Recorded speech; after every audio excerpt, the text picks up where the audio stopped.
ఏమప్పా ఇది చూసుండవా చెప్పాడంటే చేస్తాడు 3 రాజధానులు కడతాడు కట్టేశాడుగా. కేంద్రం మెడలోంచి ప్రత్యేక హోదా తెస్తాడు అది తెచ్చేశాడుగా. మద్యపాన నిషేధం అన్నాడు చేసేసాడుగా. అధికారంలోకి రాగానే మెగా డిఎస్సి ఇస్తా అన్నాడు ఇచ్చేసాడుగా. పోలవరం పూర్తి చేస్తా అన్నాడు చేసేసాడుగా. ప్రతి సంవత్సరం జాబ్ క్యాలెండర్ అన్నాడు ఒక్క సంవత్సరం కూడా వదలకుండా ఇచ్చేసాడుగా. సరే ఏంటి సార్ ఆంధ్రప్రదేశ్లో పరిస్థితులు? మేము ఎక్కడైనా అన్పార్లమెంటరీ లాంగ్వేజ్ అబ్యూస్ వర్డ్స్ ఉపయోగించామా?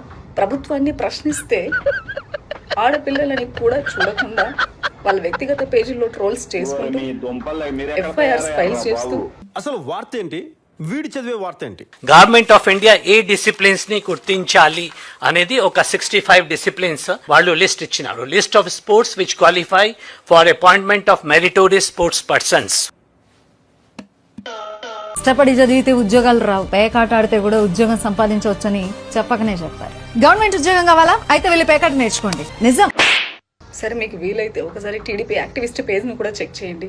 ఆ టీడీపీ యాక్టివిస్ట్ పేజ్ వాళ్ళు వల్గర్ లాంగ్వేజ్ అబ్యూసివ్ లాంగ్వేజ్ ఎక్కడ వాడుతున్నారు? మనం చేసిన అవినీతినే చూపిస్తున్నారు. మనం చేసిన రాక్షస పాలన బయట పెడుతున్నారనే అన్న టీడీపీ యాక్టివిస్ట్ పేజ్ చూడడం మానేశాడు. టీడీపీ యాక్టివిస్ట్ చూడమంటే అన్న జ్వరం వచ్చి పడుకుంటారు. అయినా నువ్వు మా పార్టీ పేటెంట్ డబ్బులు తీసుకొని ఇలా ఫేక్ వీడియోలు చేసినప్పుడు ఇలాంటివన్నీ వస్తుంటాయి. చూసి చూడనట్టు ఉండాలి. అంతేగాని కెమెరా ముందుకు వచ్చి నేను ఆడపిల్లని ఏడ్చకూడదు. నేనేం నిజంగా ఏడవట్లేదన్నా. పేటిఎం పేమెంట్ పెరుగుతుందని దొంగ ఏడుస్తున్నాను.